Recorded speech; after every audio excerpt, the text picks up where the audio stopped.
Hi friends, welcome to my channel Srinivas गोल्लेपल्ली।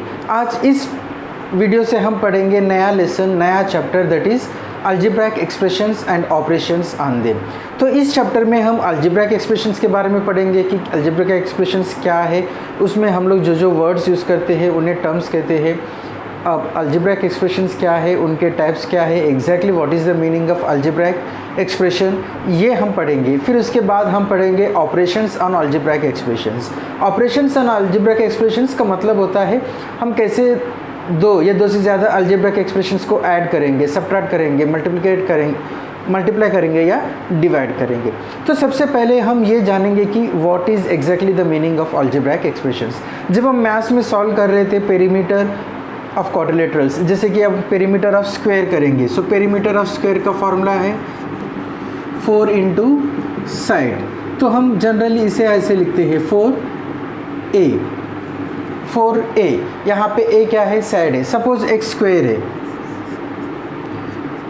Side of the square is 1 centimetre, तो यहाँ पे इसका पेरीमीटर होगा 4 into a, that is 4 into 1 4। अगर यहाँ पे साइड ऑफ द स्क्वायर 2 है तो यहाँ पे 4 इंटू 2 8 इसका पेरीमीटर होगा। तो ये जो 4a हम जो लिख रहे हैं फार्मूला को, हम फार्मूला लिख रहे हैं 4a, ये एक टाइप का अलजेब्रिक एक्सप्रेशन है। सेम वे जब हम पेरीमीटर ऑफ रेक्टेंगल का फार्मूला लिखेंगे तो perimeter of rectangle formula is 2 length plus 2 breadth, या इसे हम ऐसे भी लिख सकते हैं 2 ब्रैकेट लेंथ प्लस ब्रेड्थ। यानी कि यहाँ पे ये भी एक टाइप ऑफ अलजेब्रिक एक्सप्रेशन है जहाँ पे लेंथ और ब्रेड्थ ये चेंज हो जाते हैं। ये जो नंबर 2 है ये चेंज नहीं होता है। सेम वे जब हम लिखेंगे एरिया ऑफ रेक्टेंगल का formula, area of rectangle side square, इसे या हम लिखेंगे ए स्क्वायर या एक्स स्क्वायर, तो ये भी एक काइंड ऑफ अलजेब्रिक एक्सप्रेशन है। तो ऐसे टाइप्स जो होते हैं जहाँ पे हम लिखते हैं 4a या 2l प्लस 2b या 3n plus 1, 4x plus 3y square z या 2xyz, या इसे हम ऐसे लिखेंगे 4n plus 3m plus 5r। ऐसे जो टाइप्स से ऐसे जो एक्सप्रेशंस रहते हैं इन्हें हम कहते हैं अलजेब्रिक एक्सप्रेशंस। अब ये जो एक अलजेब्रिक एक्सप्रेशन है 4a, अब 4a में यहाँ पे हम देखेंगे तो एक नंबर है 4 और एक अल्फ़ाबेट है। तो ये जो नंबर है इसे हम कहते हैं कोएफिशिएंट, और ये जो अल्फ़ाबेट है इसे हम कहते हैं वेरिएबल।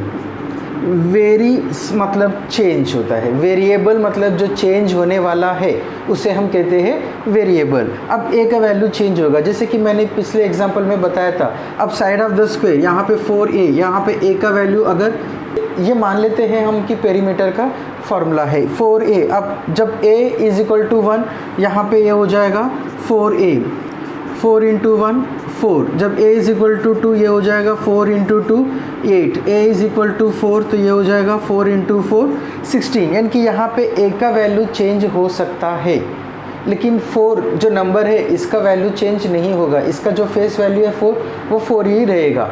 सो ये जो नंबर्स होते हैं इन्हें हम कोएफिशिएंट कहते हैं, और जो अल्फ़ाबेट्स होते हैं उन्हें हम वेरिएबल कहते हैं। अब यहाँ पे 4a वेरिएबल है a और कोएफिशिएंट है 4। यहाँ पे 2l प्लस 2b, यहाँ पे वेरिएबल l और b है और कोएफिशिएंट्स l का कोएफिशिएंट 2 है और b का कोएफिशिएंट 2 है। जब हम एक वर्ड लिखते हैं 3x, यहाँ पे वेरिएबल x है और कोएफिशिएंट 3 है। जब हम लिखेंगे y, अब यहाँ पे मैंने सिंपली y लिखा है, यहाँ पे कुछ भी नंबर नहीं है, तो यहाँ पे हमें ये कंसीडर करना है, ये हमें कंसीडर ही करना है कि जहाँ पे एक भी नंबर अगर नहीं रहेगा वेरिएबल के साथ इट मीन्स 1 होता है। सो यहाँ पे 1 है कोएफिशिएंट, लेकिन हम 1 को लिखते नहीं है, सिर्फ अल्फ़ाबेट ही हम लिखेंगे या सिर्फ वेरिएबल ही हम लिखेंगे। जब वेरिएबल सिर्फ वेरिएबल ही रहेगा और कोई नंबर उसके साथ नहीं रहेगा तो हम उसे कंसीडर करेंगे कि उसका कोएफिशिएंट 1 है। अब यहाँ पे मैंने एक अलजेब्रिक एक्सप्रेशन लिखा -15m, यहाँ पे वेरिएबल क्या है m है, और ये जो -15 है ये कोएफिशिएंट है। यहाँ पे जब मैंने 3x का कोएफिशिएंट है मैंने +3 करके आप लोगों को नहीं कहा, क्योंकि जनरली प्लस अगर पहले नंबर के साथ +n होता है उसे हम +3 +4 +10 ऐसे नहीं कहते हैं, हम सिंपली नंबर 3 4 10 ऐसे कहते हैं। लेकिन जब नंबर नेगेटिव होता है तब हम कहते हैं -3 -5 -15। तो यहाँ पे -15 जो है कोएफिशिएंट है, यानी कि यहाँ पे जब कोएफिशिएंट हम लिखते हैं तो साइन के साथ लिखेंगे। यहाँ पे प्लस हम लिखते नहीं है, इसके लिए यहाँ पे सिर्फ 3 हमने कोएफिशिएंट लिखा है। लेकिन जब नेगेटिव नंबर आएगा तो हम इसका साइन के साथ लिखेंगे, कोएफिशिएंट इज़ -15। अगर एक नंबर है सो यहाँ पे variable is x and coefficient is -1/4। अगर आपको क्लियर हो गया कि कोएफिशिएंट क्या है, वेरिएबल क्या है, अब हम पढ़ेंगे टर्म्स के बारे में। अलजेब्रिक एक्सप्रेशन में टर्म्स रहता है। अब ये टर्म मतलब क्या है, अब ये अलजेब्रिक एक्सप्रेशन है 4a, अकेला है, एक ही है 4 × a, जहाँ एक एक्सप्रेशन है तो ये एक टर्म है, यानी कि ये जो है ये एक टर्म ही है। जब हम लिखेंगे 2l + 2b, अब यहाँ पे देखो एक 2l है और 2b है, दोनों को हमने सेपरेट किया है यूजिंग प्लस साइन। तो 2l एक टर्म है और 2b एक टर्म है, तो यहाँ पे 2 टर्म्स है, 2 टर्म है। 3n + 1, अब यहाँ पे भी 2 टर्म है, एक 3n है और दूसरा है +1। 4n + 3m + 5r, यहाँ पे 3 टर्म्स है और तीनों टर्म्स यहाँ पे सेपरेट हो गया है प्लस से। ज़रूरी नहीं है कि प्लस से ही सेपरेट हो जाएंगे, ऐसा भी अलजेब्रिक एक्सप्रेशन होता है। अब 4x - y, यहाँ पे 2 टर्म्स है और दोनों को हमने सेपरेट किया है माइनस साइन से। 4x 8z, अब ये भी 2 टर्म्स है, एक है 4x और दूसरा है 8y। जब डिवीज़न होता है, सब्ट्रैक्शन होता है, मल्टीप्लिकेशन होता है, टर्म्स जो है वो सेपरेट हो जाते हैं। अब ये जो टर्म है 2 × x × y × z, आप कहेंगे 2 है ×x है ×y है ×z है, ये 4 टर्म्स है, तो नहीं, ये सिर्फ 1 टर्म ही होता है, क्योंकि मल्टीप्लिकेशन को हम एज ए सिंगल टर्म है, जब कोई 2 नंबर या नंबर और वेरिएबल के बीच में मल्टीप्लिकेशन रहता है तो उनको जब हम मल्टीप्लाई करेंगे उनका प्रोडक्ट एक नंबर ही आ जाएगा। इसके लिए हम ऐसे टर्म्स को सिंगल टर्म कंसीडर करते हैं। लेकिन अगर यहाँ पे ऐसा रहेगा 2x + 3y, तो ये 2 टर्म्स हो जाएंगे। अब हम पढ़ेंगे लाइक टर्म्स और अनलाइक टर्म्स। अब यहाँ पे देखिए कुछ मैंने अलजेब्रिक एक्सप्रेशंस लिखा है, जनरली सब सिंगल टर्म वाले एक्सप्रेशन से मैंने लिखा है। 5m - 6x 3xy 10y -5/3y 8m। अगर वेरिएबल, ऐसे अलजेब्रिक टर्म्स जहाँ पे वेरिएबल सेम रहता है, ऐसे टर्म्स को हम कहते हैं लाइक टर्म्स। अब यहाँ पे हम देखेंगे वेरिएबल m है और यहाँ पे भी m है, तो ये 5m और 8m जो है ये लाइक टर्म्स हो गए हैं। वेरिएबल अगर सेम है तो उसे हम कहेंगे लाइक टर्म्स, अगर वेरिएबल सेम नहीं है वो हो जाते हैं अनलाइक टर्म्स। अब यहाँ पे 10y है, -5/3y है, कोएफिशिएंट्स को हम कंसीडर नहीं करेंगे, सिर्फ वेरिएबल को कंसीडर करेंगे। यहाँ पे 10y है और यहाँ पे -5/3y है, वेरिएबल y है, इसके लिए ये दोनों भी लाइक टर्म्स है। और -6x, यहाँ पे 3xy है, यहाँ पे x है, यहाँ पे x है, यहाँ पे एक वेरिएबल y है लेकिन यहाँ पे नहीं है, तो ये सेम नहीं है, ये हो जाएंगे अनलाइक टर्म्स, क्योंकि यहाँ पे वेरिएबल सेम नहीं है। अब हम पढ़ेंगे टाइप्स ऑफ अलजेब्रिक एक्सप्रेशंस। एक अलजेब्रिक एक्सप्रेशन में कितना टर्म्स है, depending upon the number of terms in an algebraic expressions. हम अलजेब्रिक एक्सप्रेशंस को अलग अलग टाइप्स में कैटेगरी करते हैं, जैसे कि monomial, binomial, trinomial and polynomial.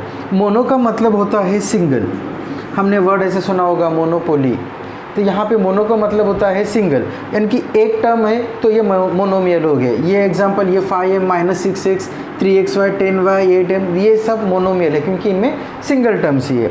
Binomial, यहाँ पे 2 टर्म है, अब x + y -x -y y/z, ऐसे टर्म्स जो होते हैं जहाँ पे 2 टर्म्स है, ये बाइनोमियल्स है। ट्राइनोमियल्स जहाँ पे 3 टर्म्स रहते हैं वो ट्राइनोमियल्स है, और 3 से ज़्यादा अगर टर्म्स है तो वो पोलिनोमियल्स है। अभी तक हमने जो कंसेप्ट्स पढ़े थे, monomial, binomial, trinomial, like terms, unlike terms, ये सारा जो कंसेप्ट यूज़ करके हम सॉल्व करेंगे प्रैक्टिस सेट 32। बहुत सिंपल एक्सरसाइज है। ये जो अल्जेब्राइक एक्सप्रेशंस यहाँ पे दिए हैं इन्हें हमें क्लासीफाई करना है कि whether they are monomial, binomial, trinomial और पोलिनोमियल। अब यहाँ पे फर्स्ट 7x, यहाँ पे कितने टर्म्स है? सिर्फ एक ही टर्म है, that is 7x, so it is monomial.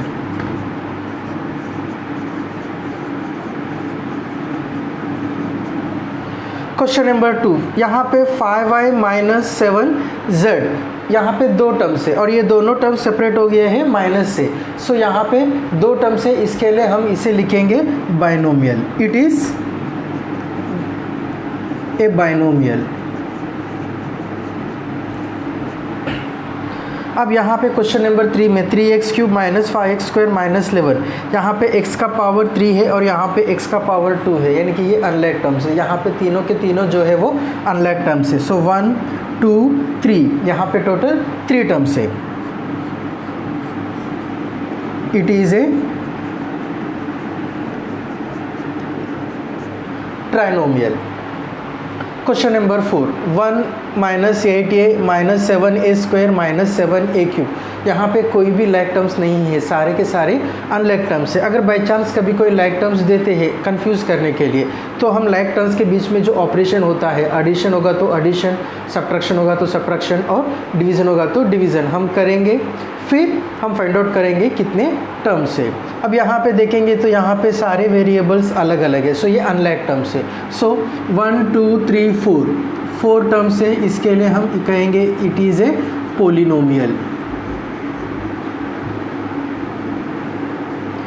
4 term या 4 टर्म से ज़्यादा कितने भी रहेंगे उसे हम कहेंगे पोलिनोमियल। अब नेक्स्ट 5m माइनस 3, यहाँ पे दो टर्म्स है, एक 5m है और दूसरा है 3, so this is a binomial.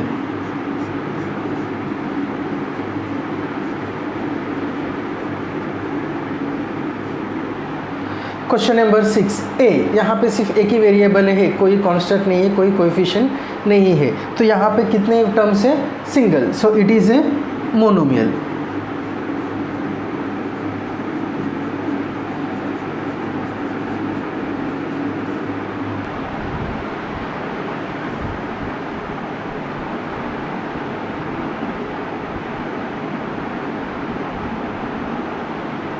Question number 7, यहाँ पे एक ही टर्म है और वो है 4, so it is a monomial.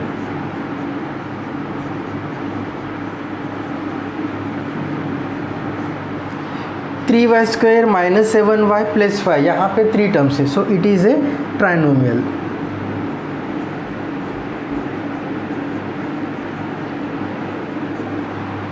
बहुत सिंपल एक्सरसाइज है। उम्मीद करता हूँ कि ये वीडियो आपको पसंद आ गया है। अगर पसंद आ गया तो लाइक कीजिए, कमेंट कीजिए और मेरे चैनल को आपके सारे फ्रेंड्स के साथ शेयर कीजिए और मुझे मोटिवेट कीजिए ताकि ऐसे ही वीडियोस मैं और आपके लिए बनाऊँ। Thank you for watching the video.